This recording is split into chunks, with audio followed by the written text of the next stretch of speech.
San Juan de la Cruz? Bueno, San Juan de la Cruz lo saca primero de la Sagrada Escritura, segundo de la tradición que ya lo había desarrollado, porque la teoría de las tres vías es muy antigua. Está en Dionisio de una manera diferente, como algo que explica la actividad espiritual sobrenatural de modo concéntrico, paralelo. Y después está en la Edad Media de manera sucesiva. En muchos autores está, incluso en Santo Tomás también. Ya lo hemos visto en un texto de la Suma Teológica. O sea, las tres etapas están en los autores anteriores. La purificación también está. Incluso el tema de la noche. Hay un epigrama griego que estaba en los manuscritos antiguos que habla de la noche. Por la divina noche pasamos al conocimiento de Dios, etc. O sea, está también en los padres como San Gregorio de Nisa. Está sobre todo en Dionisio en la teología mística. Lo que desarrolla más explícitamente San Juan de la Cruz es la descripción psicológica, eso es lo que no está. Y eso es un carácter propio de la modernidad, que es una época más psicológica que la Edad Media y que la Edad Antigua.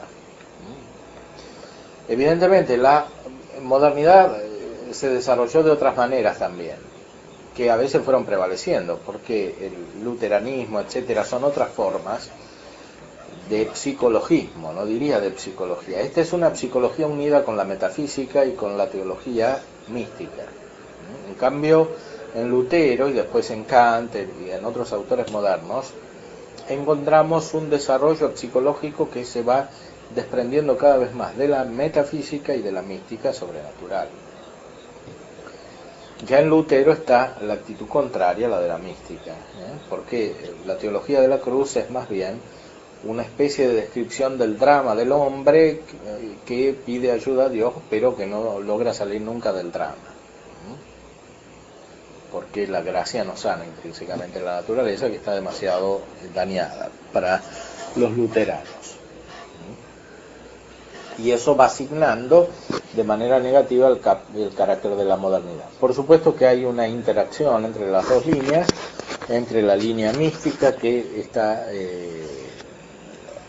representada por Santa Teresa y San Juan de la Cruz, que son ya autores modernos, aunque tienen una inspiración científica medieval. Sin embargo, el carácter de sus obras es moderno, porque son psicólogos. Santa Teresa y San Juan de la Cruz también. Eso no se encuentra tan claramente en la Edad Media. Por supuesto, hay una época de transición. En Dionisio Cartujano encontramos muchas descripciones semejantes a las de San Juan de la Cruz, también en Taulero, que es anterior a San Juan de la Cruz. Pero en la nube del no saber, que es un escrito místico inglés del siglo XIV, pero ninguno de ellos alcanza la precisión y el grado de detalles que tiene la mística descriptiva, psicológica de San Juan de la Cruz y antes de Santa Teresa. San Juan de la Cruz lo dice de una manera más universal. Veamos entonces la tercera señal que hay para que se conozca esta purgación del sentido. Es el no poder ya meditar ni discurrir en el sentido de la imaginación como solía.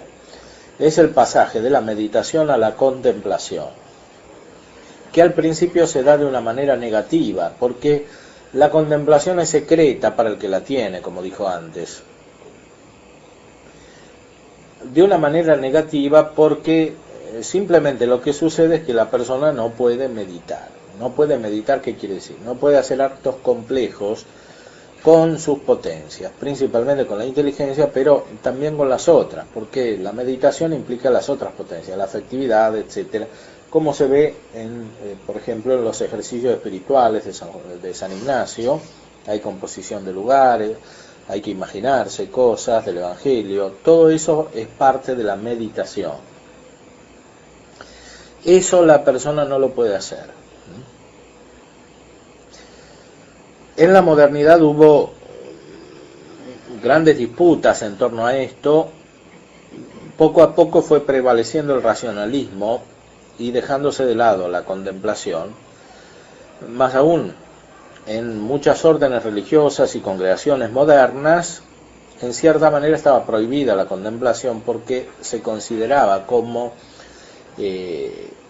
carácter ordinario de la vida cristiana la meditación, y por eso había un tiempo de meditación que era obligatorio y en el cual había que hacer meditación, y el no poder hacer meditación era considerado como un signo negativo, no como un signo positivo, que es el que aquí se describe.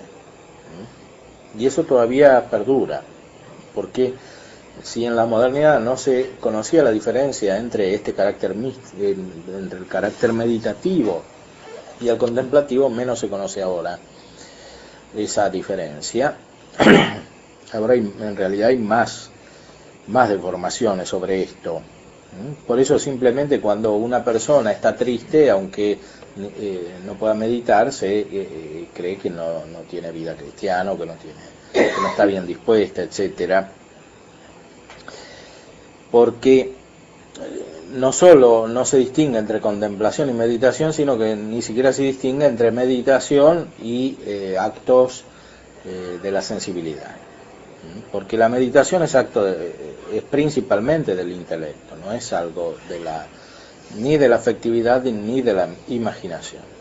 Por ejemplo, ahora a uno que entra en un seminario, en una orden religiosa, lo dejan solo para que tenga contemplación. Evidentemente esa persona no puede tener contemplación, ¿no? Lo dejan un año ahí para que contemple y no puede contemplar nada porque tiene que realizar todo este proceso. Entonces esa persona puede tener divagaciones, puede identificar su vida espiritual con muchos sentimientos, etcétera, pero todo eso no es un verdadero desarrollo espiritual.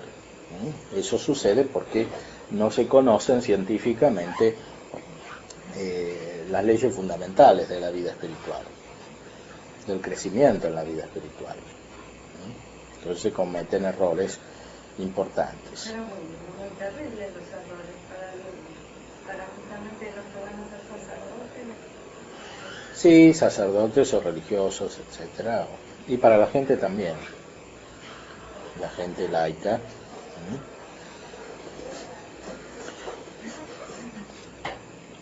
En esta tercera señal se ha de tener que este empacho todavía no puede meditar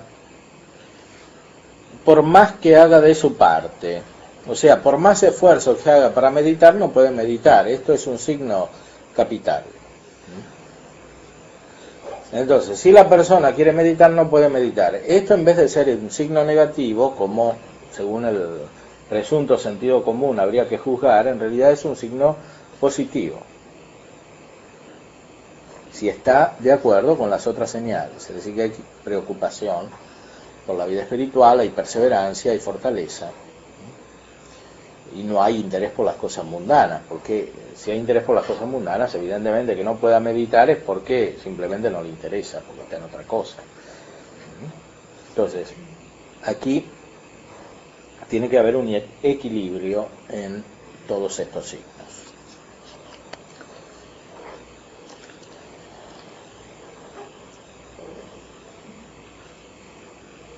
Porque como aquí comienza Dios a comunicársele, no ya por el sentido, como antes hacía, por medio del discurso que componía y dividía las noticias, sino por el espíritu puro, en que no cae discurso sucesivamente, comunicándosele con acto de sencilla contemplación, la cual no alcanzan los sentidos de la parte inferior, exteriores ni interiores. De aquí es que la imaginativa y fantasía no pueden hacer arrimo en alguna consideración ni hallar en ella pie ya de aquí adelante. San Juan de la Cruz une la imaginación y la fantasía con el razonamiento.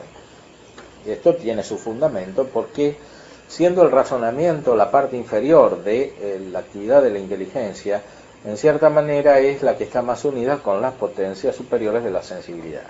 Como decía Dionisio, que los límites inferiores de lo superior se tocan con los superiores de lo inferior. Hay una continuidad en el universo. Entonces, las potencias espirituales tienen un aspecto que comunica, que se toca con el de las potencias sensitivas. Justamente estas le dan un complemento a las potencias espirituales. Esto se ve, según Dionisio, que es fuente principal de estas consideraciones, en dos aspectos diferentes. Primero, en el razonamiento, contrapuesto a la quietud de la contemplación. Segundo, en la abstracción. La abstracción equivale en cierto modo al razonamiento, porque es reunir lo que está disperso en lo sensible. En la inteligencia lo que es múltiple está unido.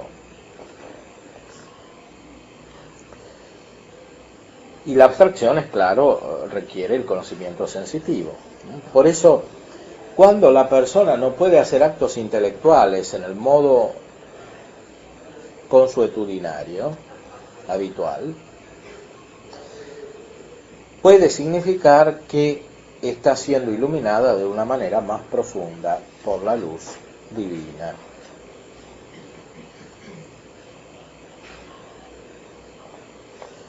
En esta tercera señal se ha de tener que este empacho de las potencias y del gusto de ellas no proviene de algún mal humor, porque cuando de aquí nace, acabándose aquel humor, porque nunca permanece en un ser, luego, es decir, enseguida, con algún cuidado que ponga el alma, vuelve a poderlo de antes y halla en sus arrimos las potencias. O sea, una persona puede no poder meditar porque está perturbada por otras razones, empezando por su propio cuerpo, que está desequilibrado, entonces no puede meditar, no puede realizar los actos intelectuales correspondientes a su nivel de uso de la inteligencia.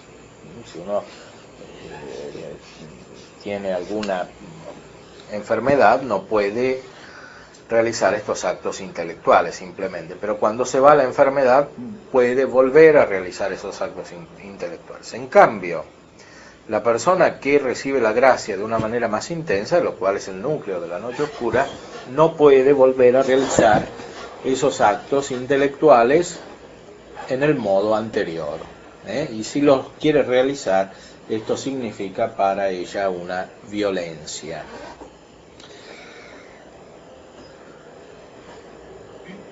Lo cual en la purgación del apetito no es así, porque comenzando a entrar en ella siempre va adelante el no poder discurrir con las potencias. Que aunque es verdad que a los principios en algunos a veces no entra con tanta continuación, de manera que algunas veces dejen de llevar sus gustos y discursos sensibles, porque por ventura, por su flaqueza, no convendría destetarlos dando un golpe, con todo van siempre entrando más en ella, y acabando con la obra sensitiva si es que han de ir adelante. O sea, hay personas, especialmente cuando todavía no tienen una contemplación muy perfecta, que pueden volver a hacer meditación. A veces sí y a veces no. Porque la contemplación todavía no es muy intensa.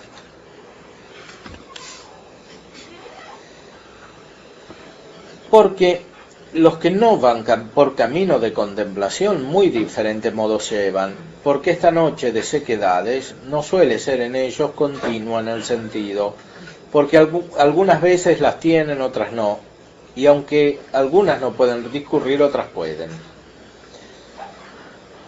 Aquí hay dos tipos de noche oscura distinguidos. Hay una noche oscura del sentido, que adelanta a la noche oscura del espíritu, y hay otra que es en cierta manera autónoma, es solo del sentido y no adelanta nada. O sea, hay personas que ya en la noche del sentido se están preparando para la noche del espíritu, y otras personas, en cambio, que se quedan solamente en la noche del sentido. Y estas se purifican algo, pero no van adelante intensamente. ¿Y eso porque por la persona o...? Bueno, eso es también por la gracia y por la elección divina, porque no todos reciben la gracia de la misma manera,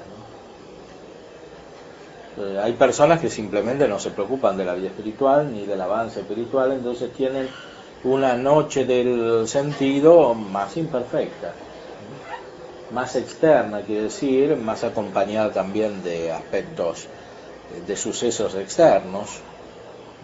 Y hay otras personas, en cambio, que tienen una noche más espiritual. Por la noche oscura del sentido y del espíritu hay que pasar siempre. Todos los que llegan a la vida eterna pasan por las dos.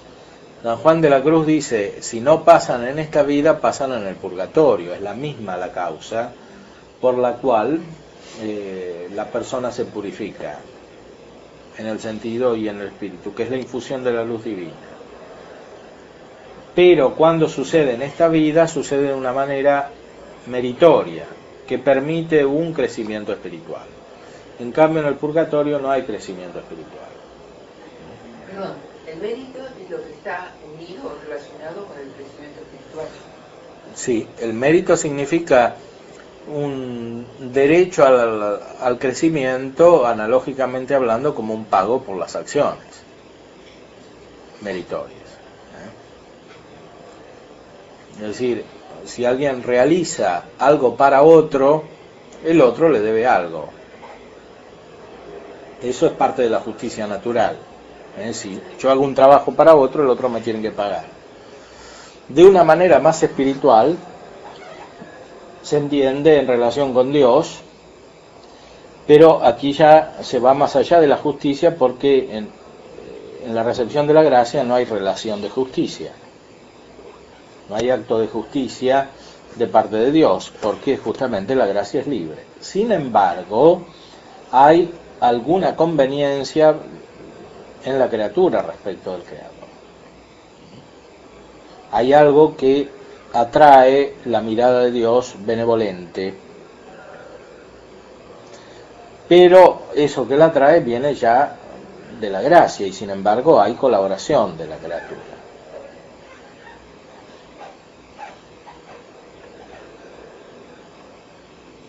Entonces hay algunos que tienen una especie de noche del sentido. Los que no van por camino de contemplación, muy diferente modo llevan, porque esta noche de sequedades no suele ser en ellos continua en el sentido, porque algunas veces las tienen, otras veces no. Y aunque algunas no pueden discurrir, otras pueden, porque como solo los mete Dios en esta noche a estos para ejercitarlos y humillarlos, y reformarles el apetito porque no vayan criando golosina viciosa en las cosas espirituales,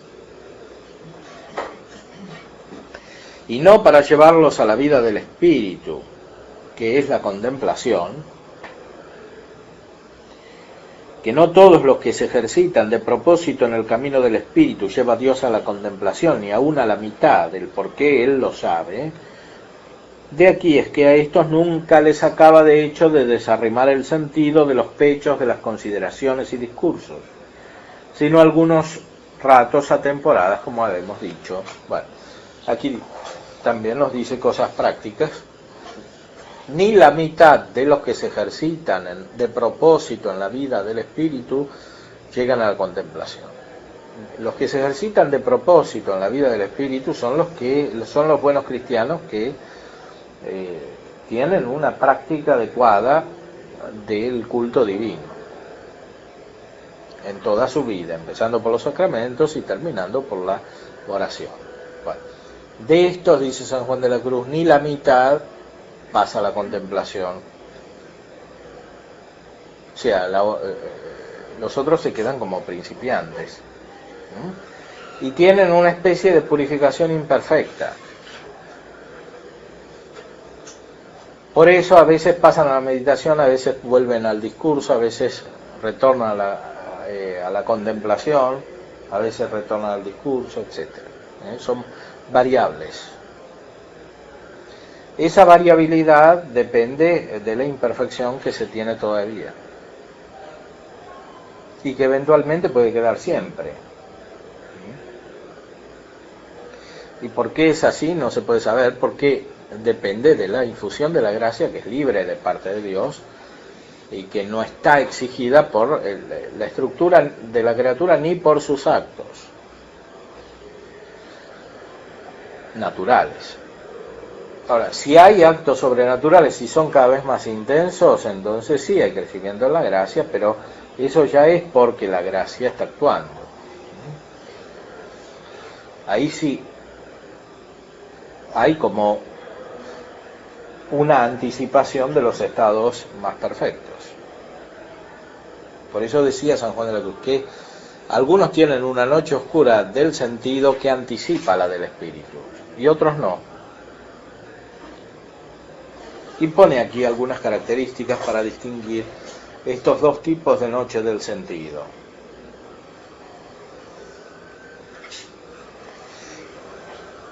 Y dice también cómo tienen que obrar cuando están en la noche del sentido.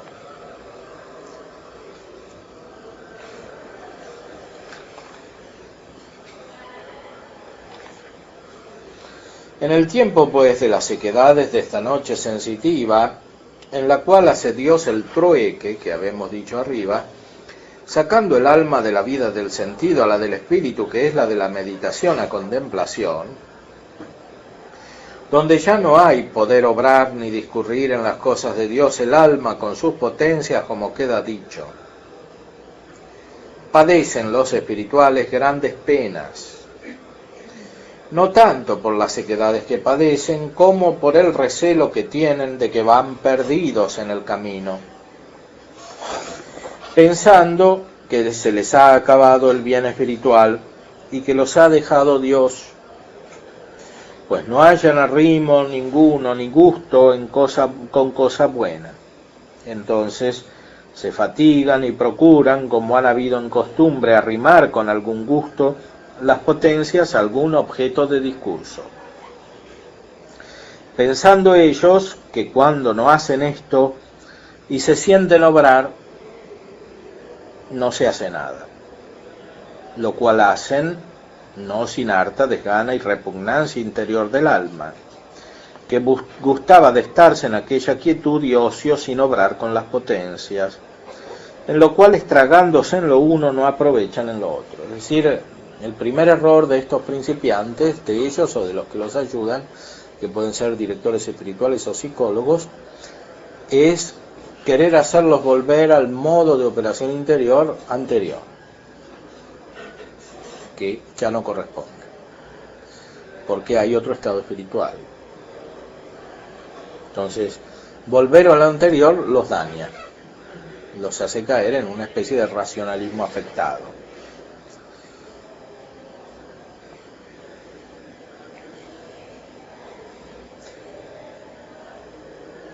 Por buscar espíritu pierden el espíritu que tenían de tranquilidad y paz. Y así son semejantes al que deja lo hecho para volverlo a hacer, o al que se sale de la ciudad para volver a entrar en ella, o al que deja la casa que tiene para volver a andar a casa. Y esto en esta parte es excusado, es decir, inútil, porque no hallará nada ya por aquel primer estilo de proceder, como queda dicho.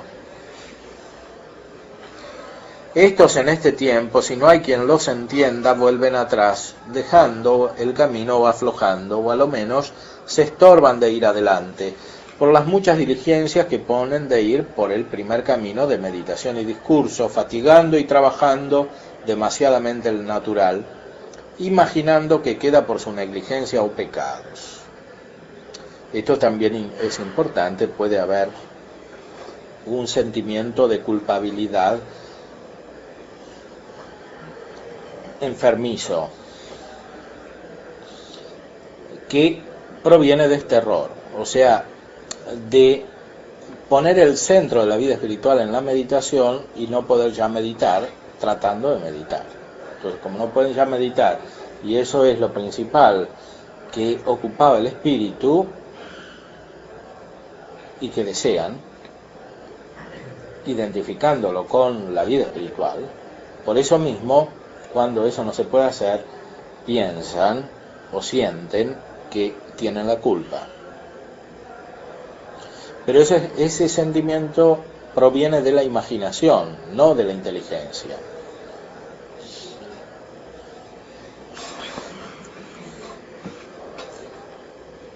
Es imaginando que queda por su negligencia o pecados. En realidad no viene de los pecados, sino más bien de la superación de los pecados. Lo cual les es excusado, o sea, inútil, porque los lleva ya Dios por otro camino, que es el de contemplación. Diferentísimo del primero, muy diferente. No es la misma configuración espiritual, que quiere decir también psíquica, porque el hombre es una unidad. O sea, esto se ve también externamente, no es algo solamente interno. Porque el uno es de meditación y discurso, y el otro no cae en imaginación ni discurso. Siempre, como hemos visto, San Juan de la Cruz une el razonamiento y la abstracción también con la imaginación, cosa que está bien filosóficamente porque depende de la imaginación, el uso de la inteligencia respecto de las cosas inferiores, que son aquellas que nos hacen razonar y aquellas que nos hacen abstraer.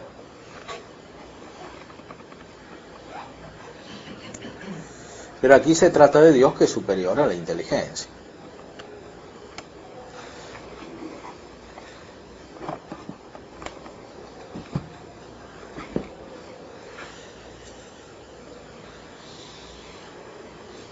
Entonces, ¿qué tienen que hacer los que están así?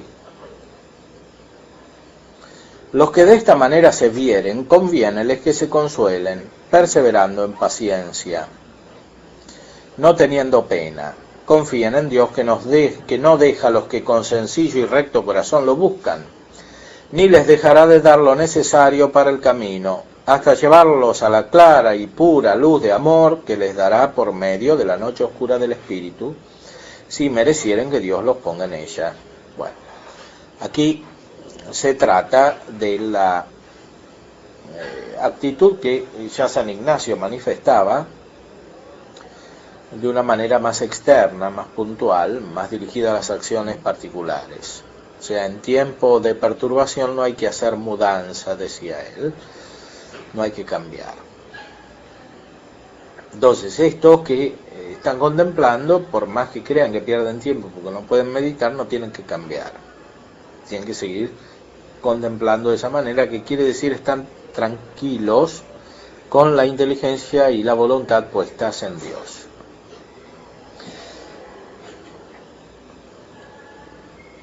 Hasta que haya una transformación.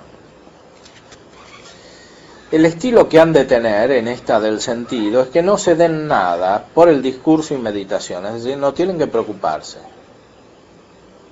por razonar y meditar, pues ya no es tiempo de eso, sino que dejen estar el alma en sosiego y quietud,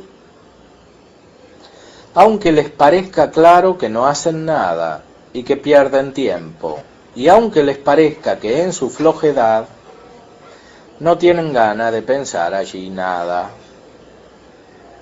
que harto harán en tener paciencia, en perseverar en la oración sin hacer ellos nada. Es decir, no tienen que tener sentimientos de culpa porque no hacen nada. Esto en la época de San Juan de la Cruz es así, y ahora es más todavía, porque nosotros somos más herederos del iluminismo, que es una época activista, practicista.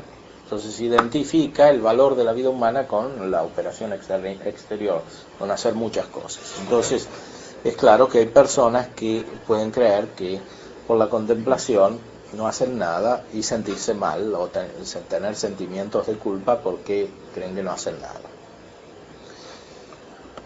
Esto es muy difícil de vencer, no solamente por la falta de instrucción espiritual, sino también por el influjo del ambiente. Por el contexto, exactamente. Porque, bueno, eso ya pasó en la modernidad. Hubo épocas en las cuales se suprimían miles de monasterios en Europa, por ejemplo los emperadores de Austria, porque esos monasterios no eran útiles para la vida social, en cambio no suprimían los que servían para algo, o sea, para cuidar enfermos, para atender a los pobres, etc. Y ahora se hace lo mismo, de otra manera, en la consideración social. Más aquí, muy claro, en la Argentina prácticamente se identifica la vida religiosa con hacer algo para los pobres de manera social, ¿no? Entonces, el que no hace eso pareciera que no hace nada. Pero, sin ir tan lejos, una persona que tiene un tipo de oración porque está quieta puede creer que no hace nada. En cambio, hay una operación de las potencias espirituales.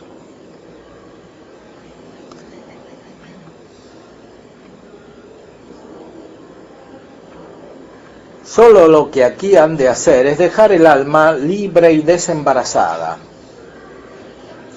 y descansada de todas las noticias y pensamientos, no teniendo cuidado allí de qué pensarán y meditarán, contentándose solo con una advertencia amorosa y sosegada en Dios, y estar sin cuidado y sin eficacia y sin gana de gustarle o de sentirle, porque todas estas pretensiones desquietan y distraen al alma de la sosegada quietud y ocio suave de contemplación que aquí se da. No tiene que haber preocupación. Para esto evidentemente hace falta tiempo, y para tener ese tiempo hay que adecuar las circunstancias externas. Porque, como ya dijimos, si una persona se la pasa permanentemente realizando actividades exteriores, difícilmente puede ejercitar esta contemplación de una manera provechosa y creciente. Acabamos de... Es la definición casi de contemplación de San Juan de la Cruz. Una advertencia amorosa y sosegada en Dios. Claro. Sí, y eso es un conocimiento amoroso. Eso es lo que permanentemente los teólogos y místicos describen como contemplación. Santo Tomás, lo hemos visto, ha dicho en la Secunda que la vida contemplativa es afectiva. O sea, no es que solo intelectual, tiene algo en el afecto, porque empieza en el afecto y termina en el afecto, está envuelta en el afecto. Eso diferencia la contemplación sobrenatural de la natural, sobre todo en el estado en el cual se encuentra ahora. Es verdad que también, según la naturaleza, la contemplación requiere un aspecto afectivo. Por algo la filosofía se llama amor a la sabiduría. Y la filosofía es principalmente la metafísica o filosofía primera. Entonces, en el orden natural es así también. Pero, dado que hay una disgregación de la actividad espiritual causada por el daño de la naturaleza, es evidente que, según la naturaleza, sin la gracia se tiende a un racionalismo. Es decir, a dejar de lado la dimensión del amor para hacer prevalecer solamente la del razonamiento.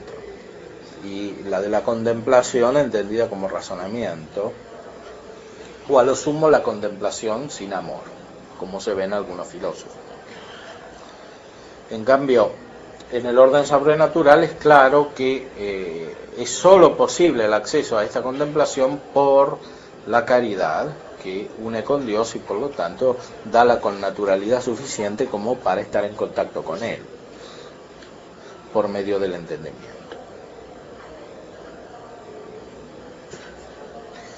Aunque más escrúpulos se vengan de que pierde tiempo y que sería bueno hacer otra cosa, pues en la oración no pueden hacer ni pensar nada, súfrase y estése sosegado.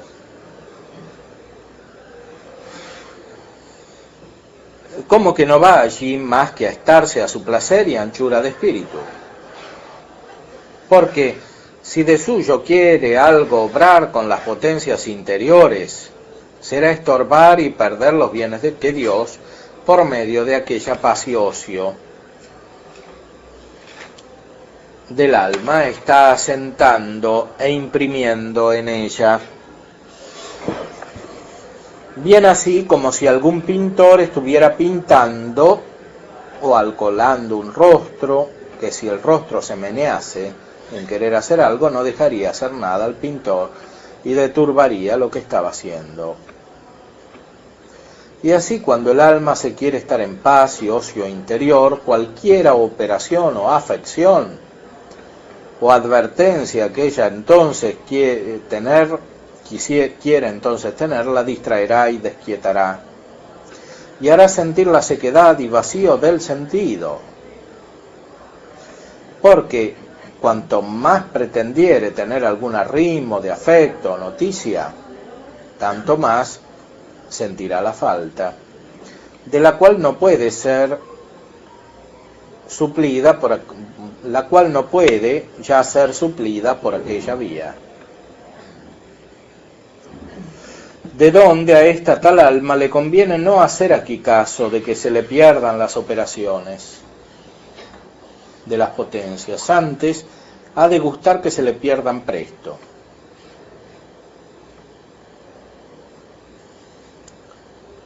O sea, no hay que estar apegado a lo que uno entiende y a lo que uno siente, y tanto menos a lo que uno discurre o medita o busca sentir.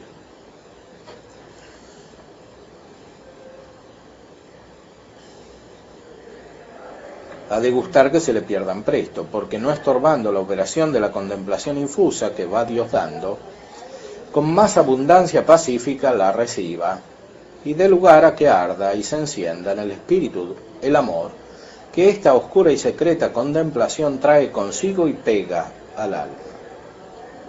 Porque la contemplación no es otra cosa que, aquí está una definición más clara todavía, infusión secreta, pacífica y amorosa de Dios, que, si la dan lugar, inflama al alma en espíritu de amor.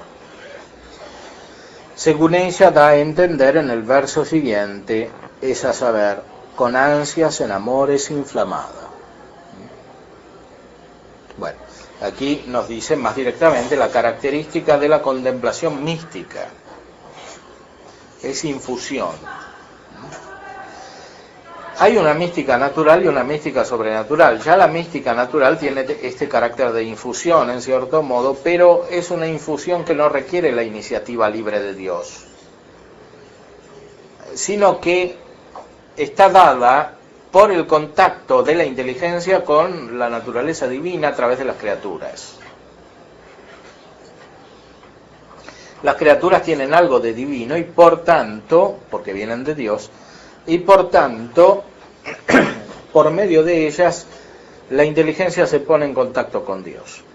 Esto es lo más elevado del orden natural, que es místico también.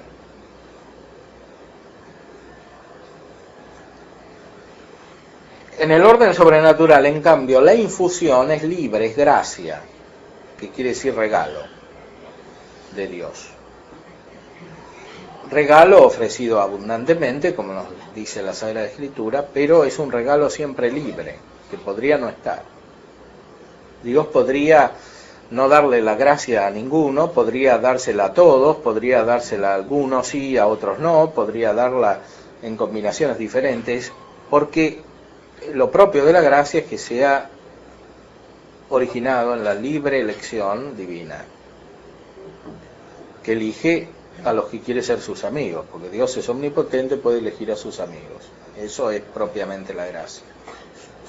Evidentemente la revelación nos habla de Cristo, que asumió la naturaleza de todos los hombres, que esa gracia, por la universalidad de la encarnación, o del efecto de la encarnación, está ofrecida ampliamente, o incluso a todos, se podría decir. Bueno, pero esto no resuelve el misterio de la gracia, porque la gracia sirve siempre la gracia. Incluso cuando alguien recibe la gracia es porque Dios le da poder recibir la gracia, como señala muy claramente San Agustín. O sea, lo último siempre depende de Dios. El hecho que sean todos, que sean muchos, pocos o ninguno, no cambia la naturaleza o sobrenaturaleza de la gracia, que es don gratuito. Entonces aquí hay una infusión gratuita por parte de Dios, y eso es lo que más radicalmente explica la diferencia entre los distintos tipos de noche oscura y también los distintos tipos de avance espiritual. Aunque la conciencia de esta infusión y del avance implica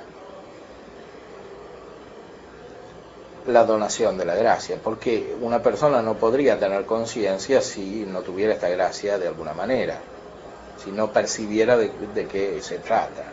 Como decían los padres de la Iglesia antigua, San Gregorio, etcétera, esto es un don que nadie conoce sino el que lo experimenta. El que no lo experimenta no lo conoce, directamente para él no existe.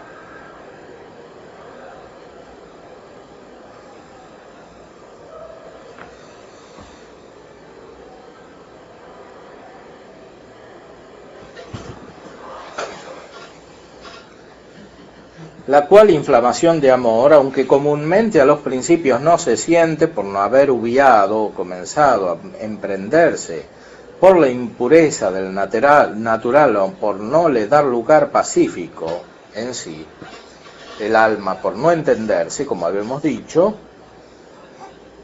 aunque a veces sin eso y con eso comienza luego a sentirse alguna ansia de Dios. Cuanto más se va viendo el alma aficionada e inflamada en amor de Dios sin saber ni entender cómo y de dónde le nace el tan fino amor y afición, sino que se ve crecer tanto en sí a veces esta llama de inflamación que con ansias de amor desea a Dios. Si las circunstancias externas ayudaran, si no se cometieran errores por parte de la propia persona o de los que ayudan a las personas, muchas personas emprenderían el camino místico en el sentido más pleno del término. Y menos personas tendrían deformaciones importantes. Porque como esto está implícito en la gracia, si no se desarrolla así la gracia, surgen deformaciones. Empezando por la ignorancia, porque la ignorancia de la inteligencia, como ya dijimos, produce deformaciones porque en la naturaleza está usar la inteligencia. Para eso existe la naturaleza, para perfeccionarse por los actos de la inteligencia que la ponen en contacto con la realidad que no tiene, y así crece. Bueno, cuando eso no sucede, hay deformaciones importantes. Pero cuando no sucede lo que es más sobrenatural, las deformaciones son todavía más importantes. Porque por un lado está la gracia, por otro lado está una estructura de personalidad que no acompaña para nada la gracia, sino que está en conflicto. Y eso puede resolverse de mala manera. Como explica Freud en el psicoanálisis, aunque para él eso es buena manera. O neutral, porque en realidad no hay ni bien ni mal, es una especie de desarrollo autónomo, es decir, esa conflictividad es lo propio de la naturaleza humana. Entonces, tomar conciencia de esa conflictividad en realidad es un estado superior. El problema es que es fácil por ese camino cambiar la conflictividad entre la gracia y la naturaleza externa por una conflictividad entre la inteligencia y lo que conoce de la realidad y la vida afectiva. El pasaje es muy sutil. Como ya explicaban todos los místicos y teólogos cristianos, es decir, fácilmente se pasa del pecado venial al pecado mortal. Porque el pecado venial hecho voluntariamente implica una desatención respecto del fin último y respecto de las operaciones que conducen al fin último. Entonces es fácil cambiar la advertencia de la inteligencia respecto de los actos de la voluntad, influidos por los factores externos y por la sensibilidad.